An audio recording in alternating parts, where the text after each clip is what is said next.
साक्षात् श्री महालक्ष्मी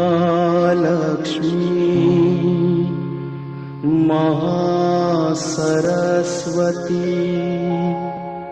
महाकाली त्रिगुणात्मिका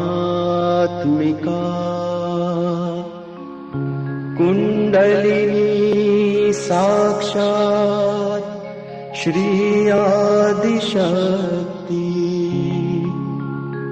माताजी श्री निर्मला देव्यै नमो नमः। ॐ त्वमेव साक्षात् श्री कल्की साक्षात् श्री आदिशक्ति माताजी श्री निर्मला देव्यै नमो नमः। ॐ त्वमेव साक्षात् श्री कल्की साक्षात् श्री सहस्रार स्वामिनी मोक्ष प्रदायिनी माताजी श्री निर्मला देव्यै नमो नमः।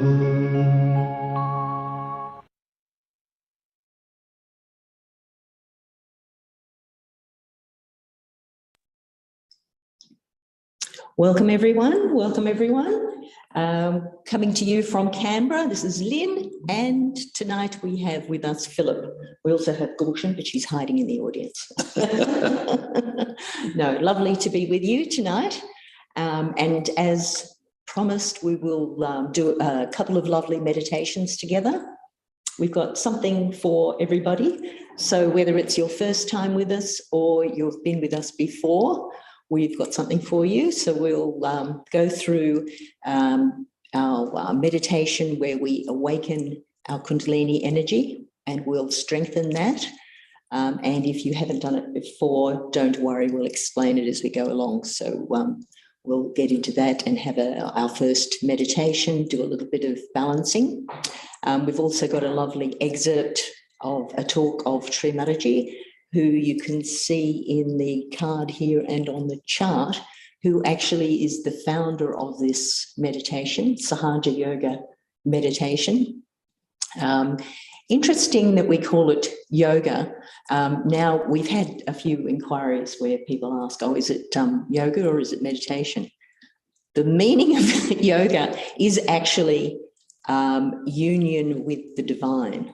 So, strangely enough, we all have something inside of us that can connect us with the divine.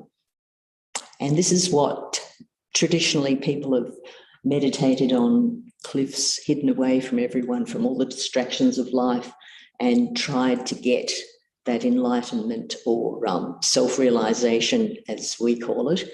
And they may or may not have gotten that. But that's the true meaning of yoga. And so all of the exercises have come along in order to enhance that ability to get our connection. But now it's become separated into, oh, it's exercise, yoga, or it's meditation. So we're going to just get straight to it, meditation and get connected. And the other interesting thing is we're going to show you our chart here of the subtle system.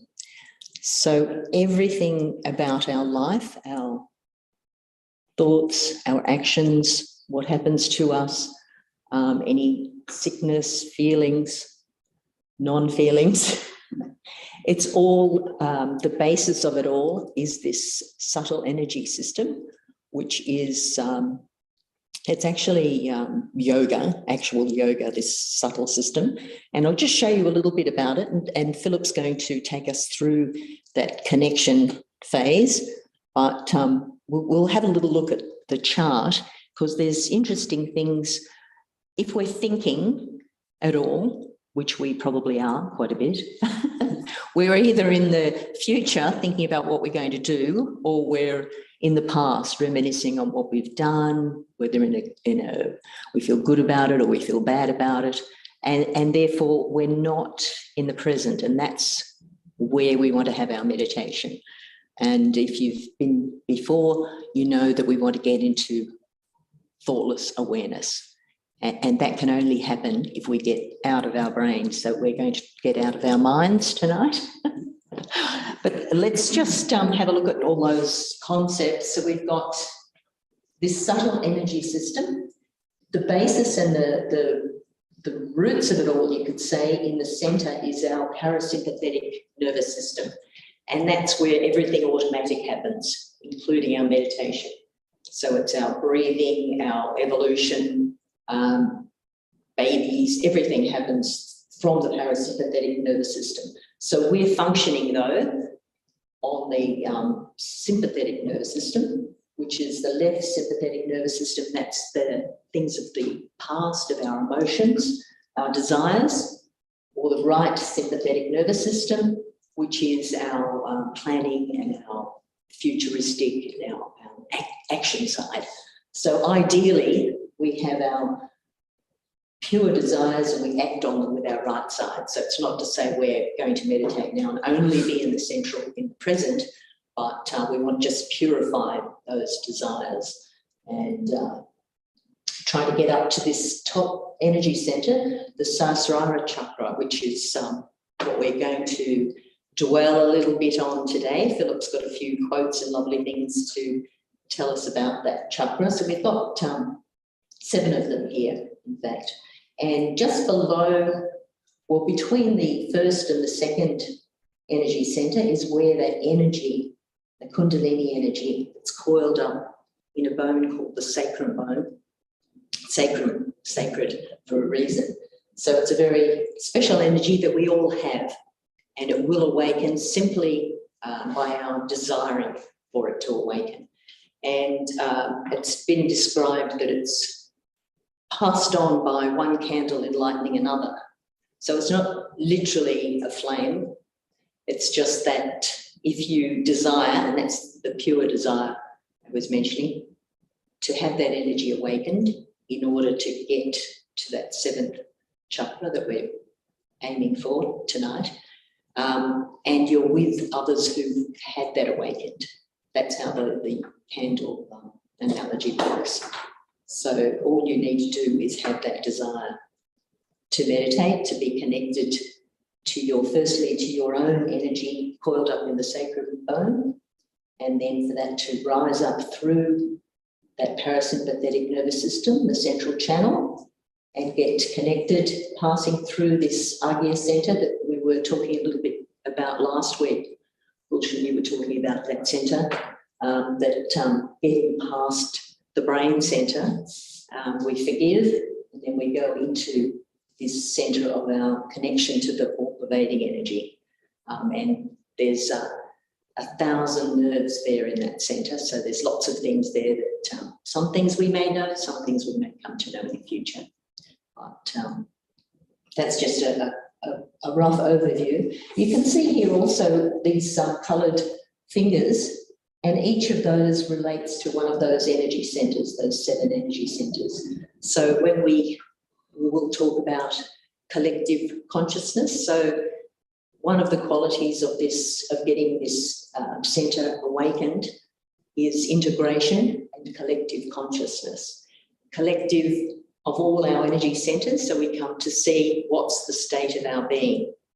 So if one of those energy centres is out of balance and it stays that way, and we keep whatever it is that's making it out of balance, carries on and it gets more and more out of balance, then you get ill health and things start going wrong in your life. So getting back to basics, to your subtle energy centre, you start feeling what's the situation before you get into a situation. So I've probably talked more than I intended to about that. You can also see there's various qualities here. So that's the lovely thing that happens when this whole centre is aligned and in balance. We've got a few nice things to do later as well to help balance our subtle energy system and start to feel those chakras coming into balance. But Philip, do you want to tell us about self-realisation and take us through that process? Thank you, Lynn, and welcome to everybody. For those who are on the program first time, we'll go through a process where, through the expression of placing our hands on various centres, which Lynn was describing, we express the desire to feel this.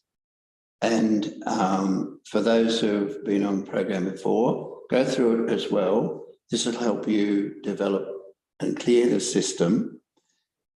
Remembering this is spontaneous. It's sahaja, which the word means. There's something inside us that needs to be awakened to show us more about ourselves. We've reached the stage where we've become the human, developed, and there's more inside, and that's our subtle being, which is there for us to discover as part of our development. So we'll open our hands like this. We'll leave the left hand out and we'll use the right hand. We'll place it on various centres. The first one is our heart. The second one is here, left-hand side of the navel. Third one, where the leg joins the body on the left side. We're doing this, we're working through our desire side, our left side. We come back up again, back to the heart, back to here, to the back of the head, to the front of the head, and to the top. And as we go to each place, our chakras, we'll take an affirmation which relates to the qualities that are there within us. By doing this, once again, we express the desire to feel this awakening. So it's an experiment for you to feel, because it's inbuilt, it's there for us to have. So place our right hand on our heart. We can close our eyes. There's a fundamental question we can ask, which is, who am I? What am I?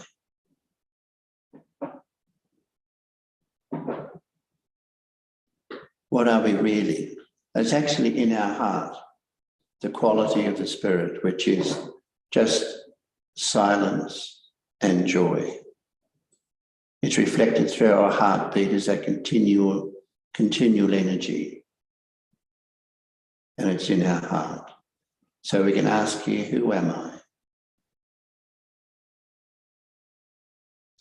We'll take our right hand to the left-hand side of the navel and here ask, am I my own teacher? And it's important that we come to know ourselves, that subtle side of our being and how we operate and how we can look after ourselves. Am I my own teacher? Take that right hand down to where the leg joins the body on the left-hand side, and we can ask here, am I the true knowledge? Knowledge which is beneficial to myself in my development. Being called a pure knowledge.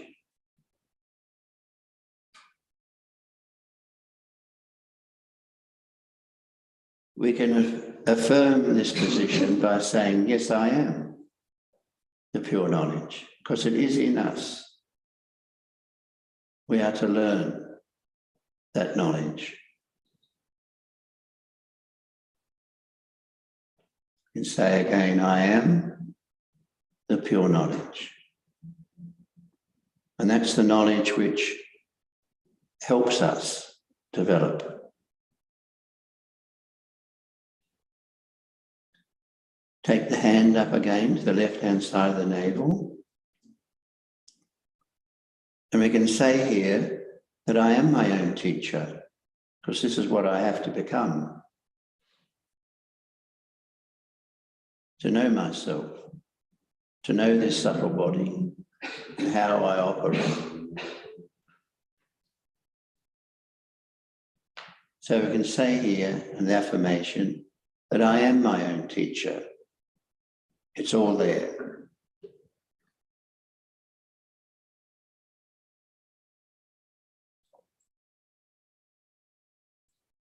Take our right hand back to our heart. Our physical heart is slightly left of the sternum bone. It houses our spirit, which is that silent joy, reflected through the heartbeat. It's a reflection of that eternal energy, which is silence and joy and love. It's in the atmosphere, it's in our heart.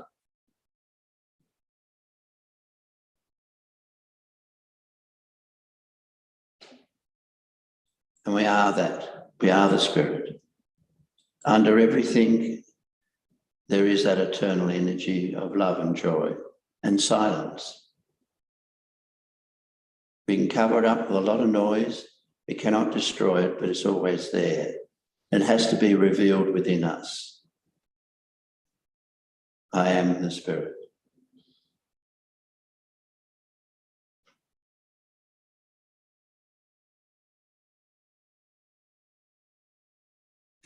Take our right hand up to the left shoulder where it joins the throat, the neck.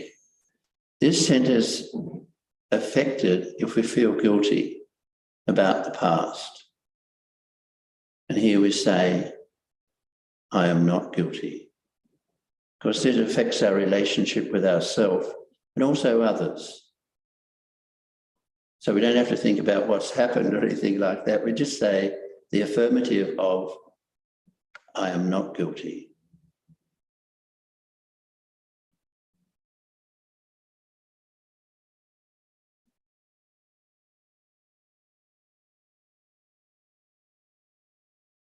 I am not guilty.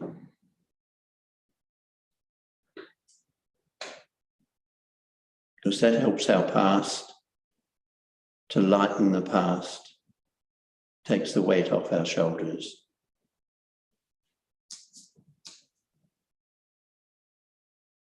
Take our right hand to the back of our head. This is where our superego sits, which is our memory, our past, what has occurred in our life. This is why we have memory, because it is stored within us. And this is where we forgive ourselves for anything we may have done wrong, or knowingly or unknowingly, it doesn't matter, we just forgive. Once again, we let go of the past. I forgive myself.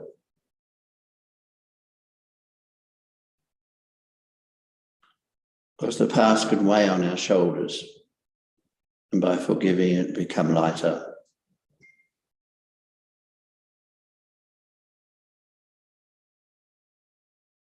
I forgive myself.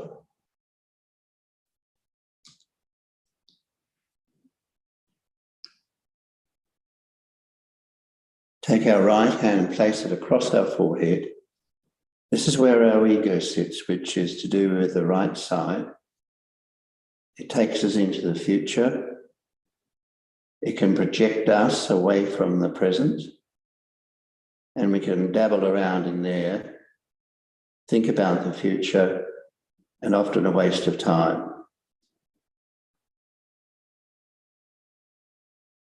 Yes, we have to plan and do things like that, but we don't stay there. And this is where we forgive everyone. We've just forgiven ourselves, so we forgive everybody else as well. It's one of our great qualities, probably one of our best qualities, of forgiving. Which is not often practiced, which leads to a lot of confusion. I forgive. I forgive everybody.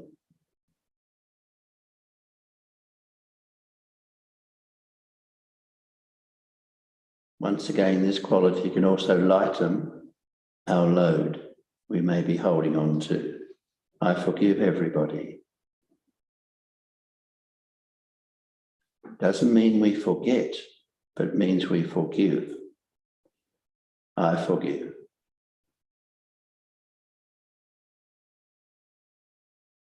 Take the right hand and place it on top of the head.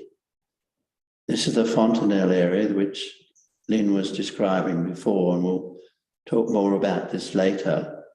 But this is the area where the union or the yoga takes place, because the Kundalini's got to pass through all the centers we've had the affirmations on and break through here to make the union, to give the yoga or the second birth, the moksha, the enlightenment, self-realization, quite a lot of different names from different cultures and areas and religions, but it's the same thing. So here we ask for that, we request it. And as Shri Mataji has said many times at her programs, ask for it and desire it.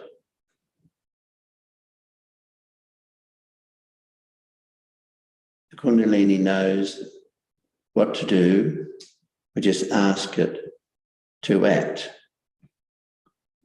You can massage this area and just say, please give me my self-realization.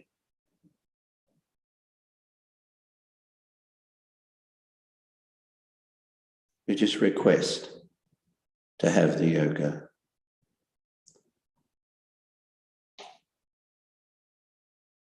You can lift that hand slightly above to see if you feel an energy there. It should be cool, it could be warm, but as it clears the chakras, it becomes cool.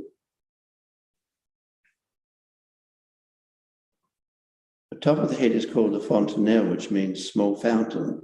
So an interesting name for this area because it comes out as a fountain.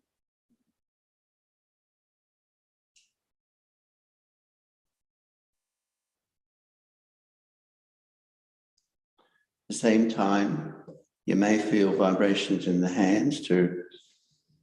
They could be cool, or you might feel vibrations running in the hands to show that it's actually occurred.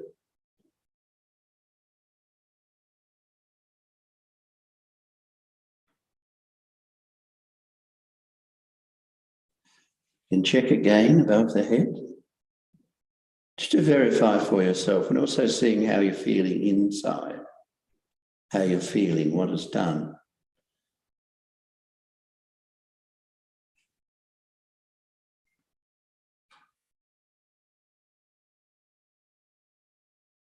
Just for a minute or so, just close our eyes. Keep our attention on the crown, on the top of our head. Our Sahasrara, our crown.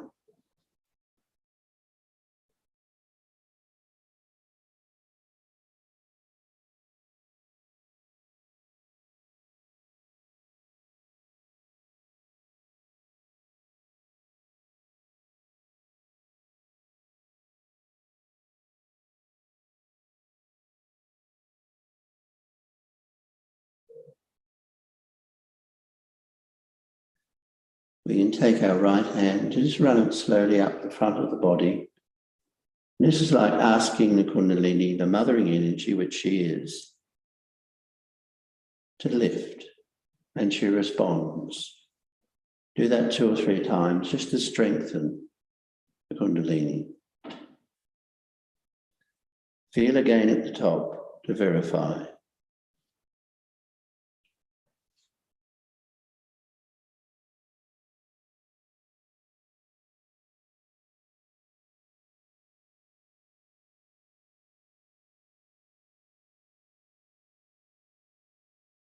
We'll continue with the program and we'll have a meditation again later, just to enhance this experience.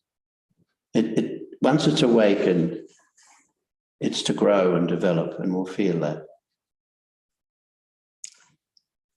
Thank you, Philip. That was lovely. It actually felt cool high up. Yeah. It's very nice. It was good. So I was feeling the top of my head was warm close, but then further away it was feeling cooler and feeling a bit cool in the palms of the hands. So we'll see how we feel again at the end of the second half of the session. One thing which might be nice to do, and what we've just done now, you can practice each day. We'll show you a shortcut how to raise your Kundalini and protect yourself with those vibrations, which is that coolness you're starting to feel now. But before we get to that, let's just do a little balancing. So I don't know about everyone else. Might have had a slightly busy day using the right side a little. Or maybe you were just feeling totally pooped and couldn't do anything, in which case it's the left side that we want to raise up a bit. So let's just balance both the left and right and see if we can feel that coolness even more after we do a bit of balancing. So this is something nice to do of an evening. So let's just do the left side first, and all the elements of life, the 5 elements that we're made of, the earth and the fire, the water, the ether, help us now that we've got our connection, our self-realization. So one of those, the earth, we're going to use to settle down our left side. So we're going to put our right hand towards the earth. And we're just going to keep our attention back up there where we were feeling on the top of our head. We'll close our eyes and we'll just ask the Mother Earth to please absorb any negativity or any left-sided activity, overactivity, emotions, lethargy, tiredness. Just absorb anything pressing on our ability to be in the present from the left side, from the past, into the earth. Simply by saying, please clear my left side, Mother Earth.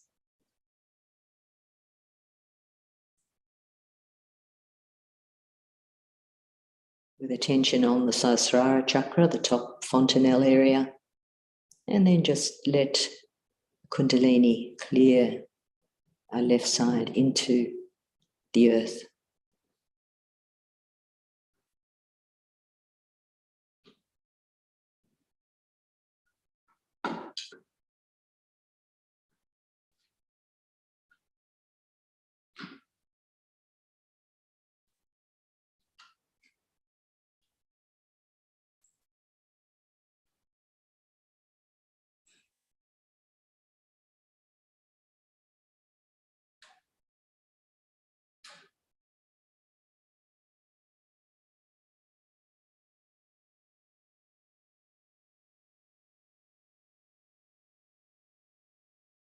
My left hand's feeling a lot more cool.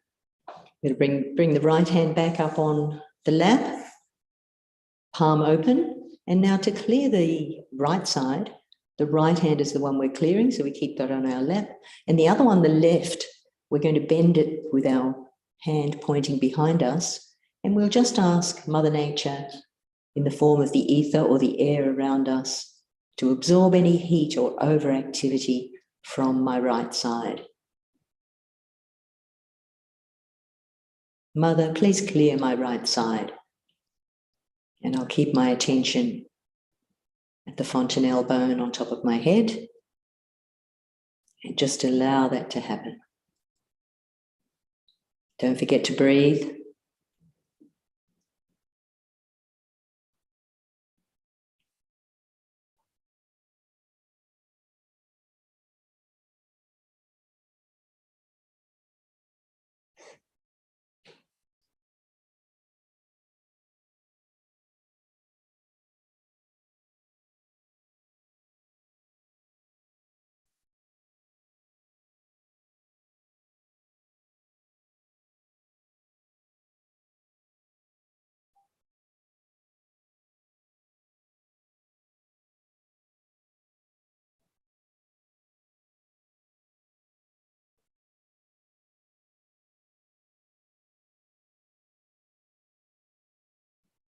Now my right hand on my lap is also feeling a little cooler. So I bring both hands open on my lap and just keeping attention at the fontanelle bone area. Let's just see the quality of the thoughtlessness we can achieve with our attention up there at the fontanelle bone.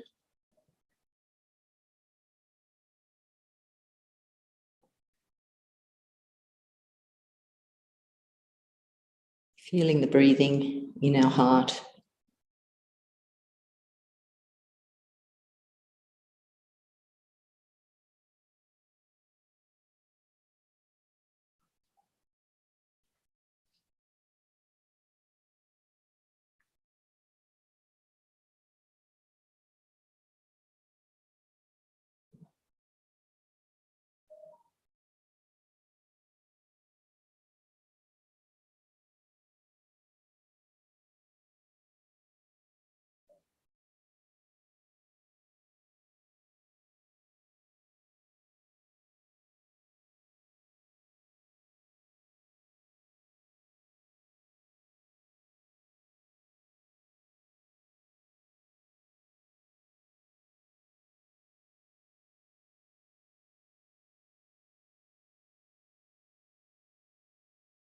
And then just slowly opening your eyes.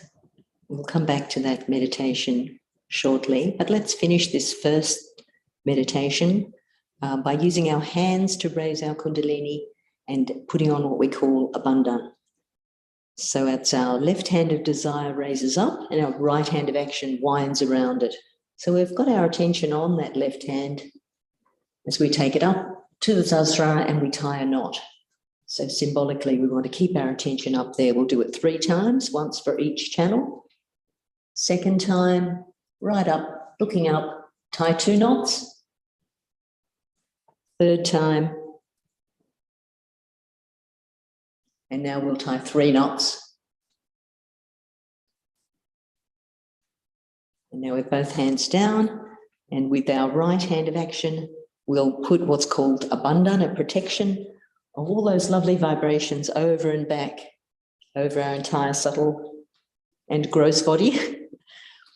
So it's over and back for each of our centers, 7 energy centers, so 7 times over and back. I will have lost count, but everyone here is counting and they've done 7, so I will also stop. So this is all we need to do for our meditation tomorrow and the next day and the next day and the next day until we meet again next week, is raise our kundalini as such, put on our bandhan, sit for 5 minutes, and then finish off by doing it again, raising the kundalini, putting on a bandhan. Now, some of you may have found your way to the WhatsApp group, and you may be aware that we post daily meditations as well. So if you want to just turn on your phone and play the meditation, it's a 10-15 minute max meditation there. So that also you can do. But good to do meditation each day if you can, and you'll just see quicker benefits. In fact, you'll be running the program soon.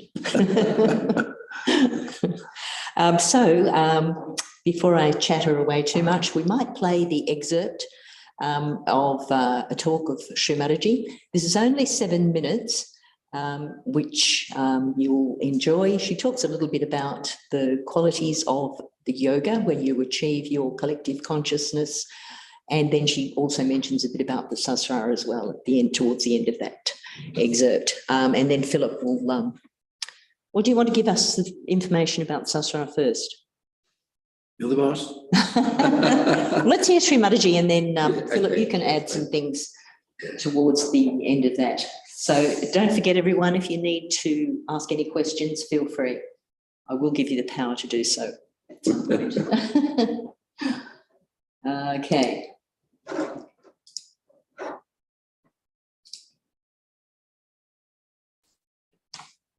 Through the powers of technology.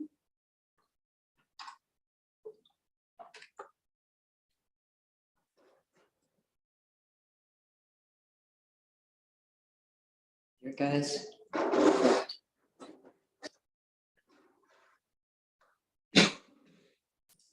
This spirit, when it manifests, it also gives you a state which we call as collective consciousness. is the state by which you become, again I say become, it's actualization, it is not just talking. You become conscious collectively, means you become conscious of another person's centers on your fingertips. You also become self-aware. You know about yourself, what centers are catching, where are we going. Like a person who becomes mentally upset, he doesn't know. Till he becomes mad, goes to lunatic asylum and dies, he does not know. But in Sahaja Yoga, immediately you can find out that there's something going wrong with your mental side. If a person gets into cancer, he might get into the state of galloping cancer, about to die, then he may discover that he has got cancer.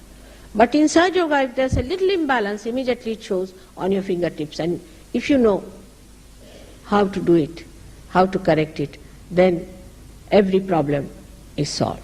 So as I told you yesterday, yoga has double meaning. Yoga means union with the divine. That's one. And the second one is the expertise, the deftness, what we call in Sanskrit kaushala. You must have the deftness, how to handle this all-pervading power that is flowing through us, how to understand ourselves, how to understand others. That's an important part of Sahaja Yoga. Now the third thing that happens with self-realization is that you get a state of peace, of bliss, and of joy. When the Kundalini rises above this Agya Chakra, you become thoughtlessly aware. It's called as Nirvichar Samadhi, thoughtlessly aware, where there is no thought in your mind. If you want, you can think. If you want, you can think. But if you don't want, you can be in that state where you don't think. Actually, it's maddening sometimes the way man is thinking, morning till evening, yarns after yarns, useless things, a joyless pursuit. But when this thinking stops, you are above the thoughts. I would say, to give it a simile, that the waves of thought come and go away. Another thought comes and goes away. We are jumping on the cusp of the thought all the time. Supposing we can just get in the center of the thought, that is the present. If we could stop at the present moment, then we are not worried about the thoughts. Like the waves of water, if you are in the waves, you are frightened of that. But supposing you are in a boat, then you can see the waves and enjoy them.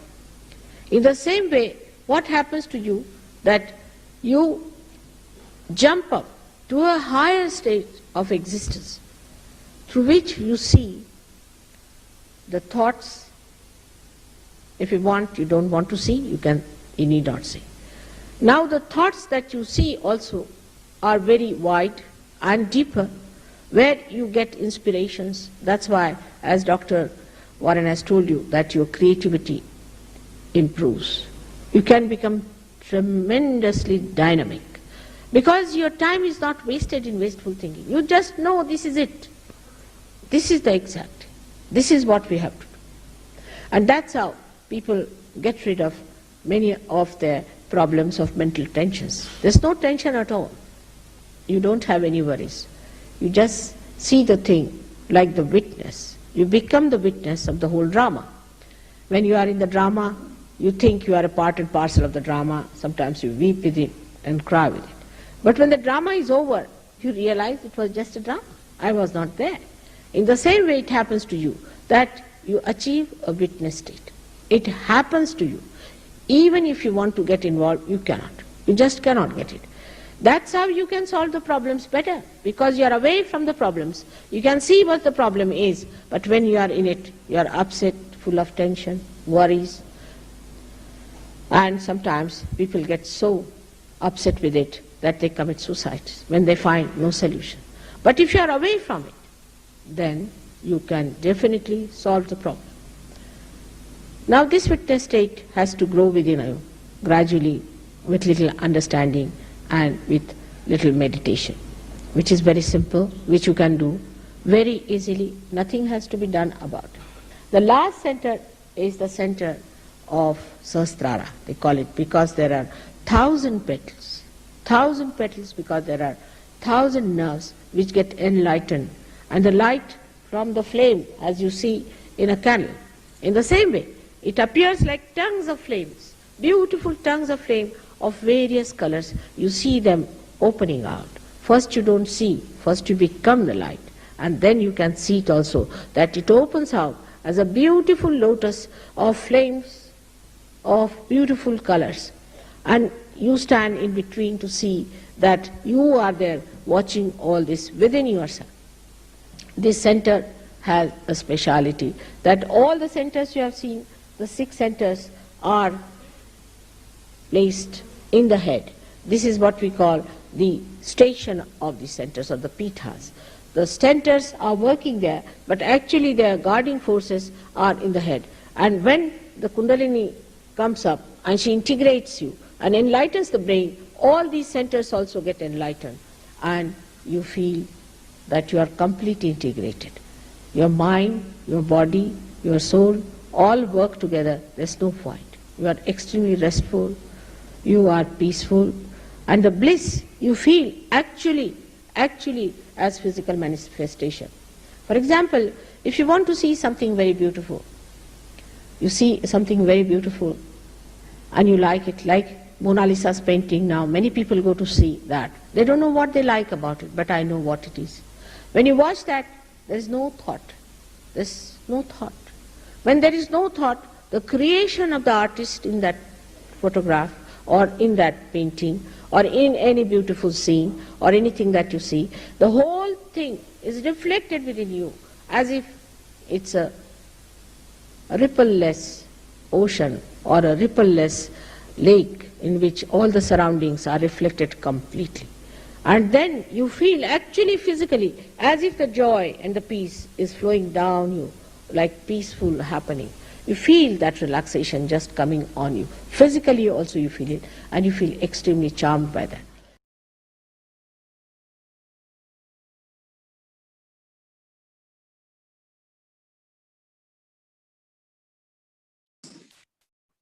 So Philip's got some lovely quotes about the Sahasrara. So Philip, maybe you'd like to tell us about those, Okay. And take us into a second meditation. I've got a bit of Mozart if you require it. But thanks, Philip. It's interesting that you mentioned Mozart, because when you get your realization, you meditate, music can come left or right or above from the unconscious. And when you're meditating, particularly with Mozart or realized soul, it comes up here because their Sahasrara was opened and they receive the inspiration from the unconscious. So it's, Lynn was describing the Sahasrara before, which is on this chart here, which is this area here. As Shri Mataji said, it has 1,000 nerves there, and they know that physically there's 1,000 endings there. The word Sahasrara means 1,000. It's related to our crown. It's related to the lotus in Buddha.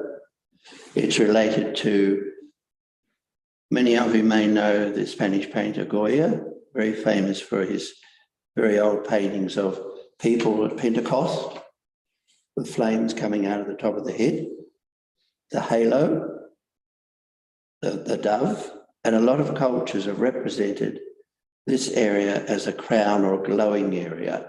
So unconsciously for a long time, people have realized that Sahasrara is a special area. When the Kundalini comes up, comes through this area of the Agya, opens that and goes to there, that's the yoga in its fulfillment. It means we're united with the outside. The reason why humanity is at a bit of a loss, because we've not reached the fulfillment of the individual and the collective, because we use this too much.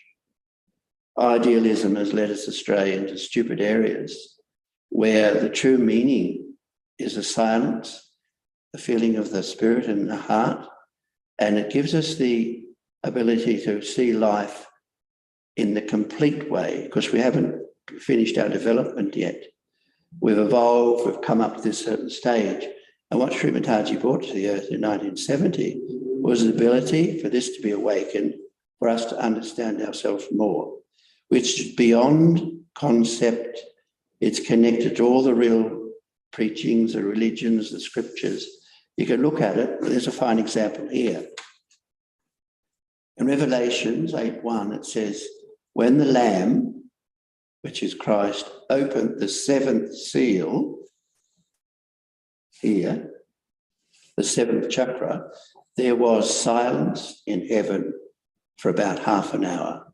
Now that describes, and you probably felt it through your meditation experience, that when that happens, and Lynn was explaining before, that area there up the middle is the present. That's not thought doing it. It's the action of the Kundalini moving through that area, opening this area here, up to there, taking us into that state. It's not our thinking. It's built there for us to have, to maintain and evolve with, and basically have a better existence, because this is all planned, all spoke of for thousands of years. So our real meaning is not our ego or our conditionings or the power or the money or the blah, blah, blah, blah, all the stuff that it's to do with what's here, which can be attained through meditation, through our silence, and it reveals the real meaning of ourself, which is in our heart. That might sound a little bit sort of, what do you say, washy or whatever, but it's true. An important thing for people who get their awakening to feel what we've talked about on these programs, through your meditation, through your practice, let it develop so you can feel that. And I always relate to people when I first came, this is all explained to me. I laughed and walked away. Came back later, okay, I'll give it a go. Sat down, went through what we were doing here before, and I went, oh, that's what they're talking about. The silence was felt, and you can feel it within yourself. Be patient with yourself. And we don't want to nag you too much, but let your meditation develop. Let it grow, because the seed sprouted within us. Work with it, and then you'll feel the grace of it, of the Kundalini, of the mothering energy, and which has been talked about in all cultures. It's here for us today, and that by the grace of Shri Mataji, she brought it to in 1970. So take it, it is yours, as she says many times. And I'll just do a little quote from Shri Mataji. She says, now actually what has happened in realization, your Kundalini has risen, has come up just like a small thin hair, one hair, and that has broken your Sahasrara, and now the grace is flowing into you. You may have felt that in a subtle level, but by practicing, you'll find it'll grow, it'll extend, and it'll develop, and it'll be there with you. It is subtle, it is there, and it's for you to behold. And it's, I'm not trying to sell it. You've got to feel it for yourself and let it develop. That's one thing we can nag about a bit, is that it does grow. It's like the sprouting of a seed. So please take it up, follow it through, be patient with yourself, and let it develop, and you'll feel the beauty that it does give us. I'll hand back to Lynn. Shall we feel that a bit now? I'll put some music on, because that's the other thing that, especially when it's a realised soul, who Mozart, well, you can feel, if you feel more thoughtless with the music, then that's potentially a realised musician, composer, that your meditation is enhanced with the music also. So just keeping your attention on the top of your head at that fontanelle area. Close your eyes and just listen through your Sahasrara to the music. So we've got a musician from Japan playing some Mozart for us.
I hope you enjoy the first song.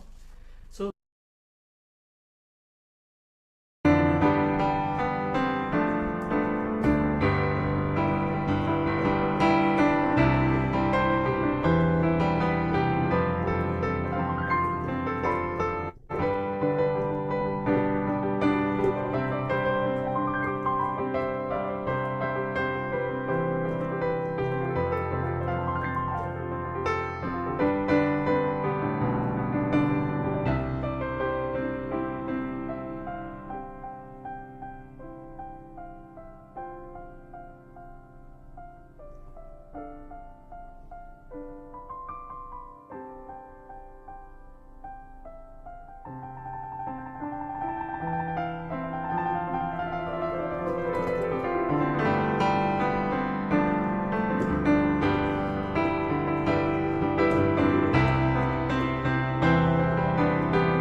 just opening our eyes, we'll just finish that second meditation by, again, just so as we get it firmly in our mind how to do it, raising our kundalini and placing ourselves in that lovely bandhana of vibrations. So the left hand raising up, tying a knot,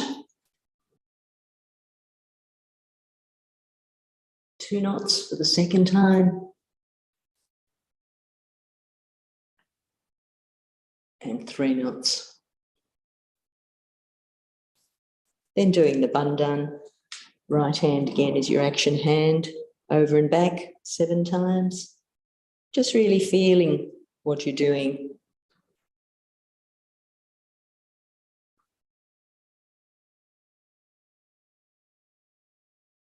So whenever you're leaving your house, as well as when you're sitting down to meditate before you go to sleep at night, raising your kundalini and putting the bandhan just takes you back there where you want to be.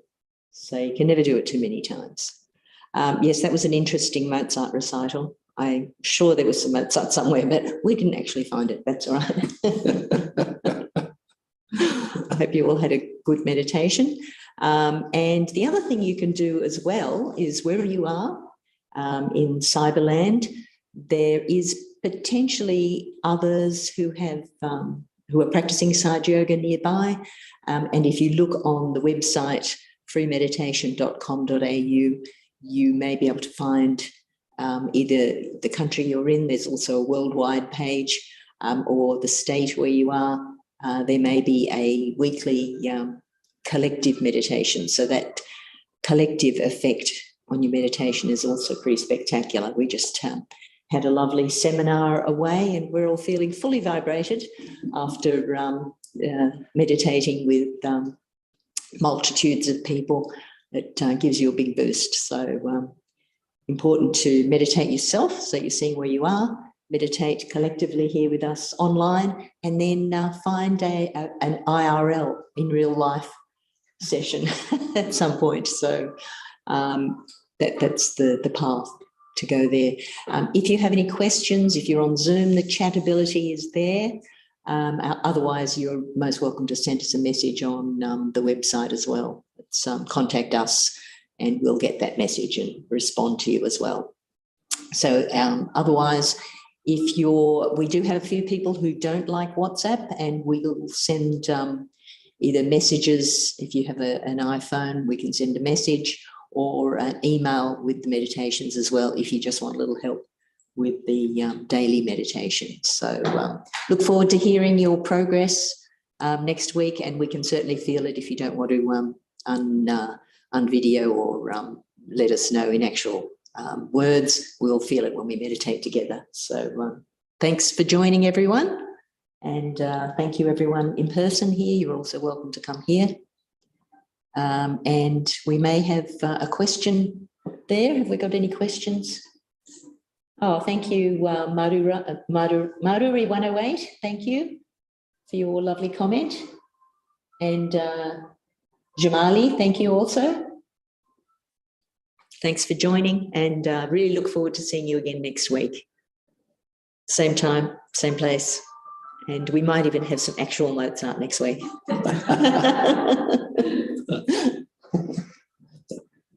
Adante. Adante. That's the one. Oh, yes, yes. Philip's favourite one. We'll get that one. That's beautiful, yeah. So I'll just put, just to finish off, if you want to just sit quietly for a bit, I've got a Stephen Day concert. Now, this really is a Stephen Day concert, and I'll share that. I'll put it on first, so I'll make sure I'm putting the right thing on. Yes, that's it. And I'm going to share that, which you can hear now.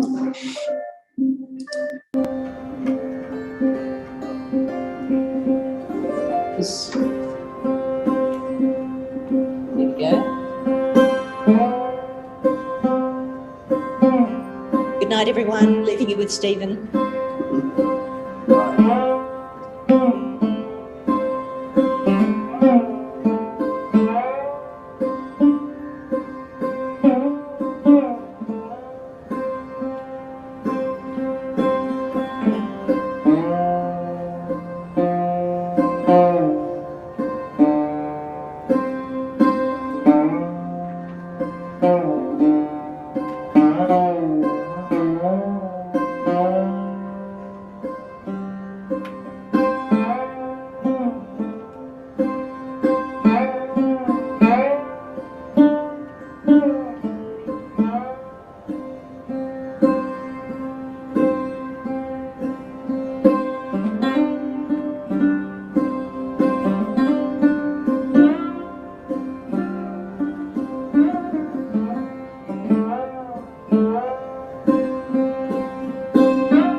so that's the example of Durga makes you very courageous. So we try new things. The beauty of this music is it's highly improvisational. There are set parts. This is an ancient melody that my guru, my teacher, Amjad Ali Khan, his family is a family of 7 generations of sarod players, grandfathers and grandfathers. And I had the great fortune of studying in India.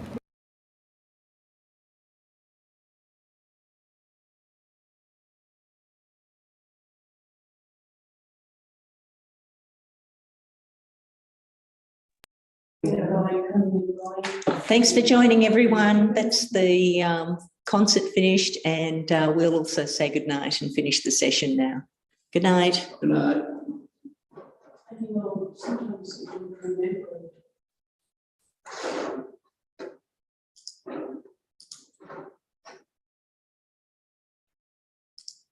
Okay, so YouTube had 9 altogether, including me at that stage.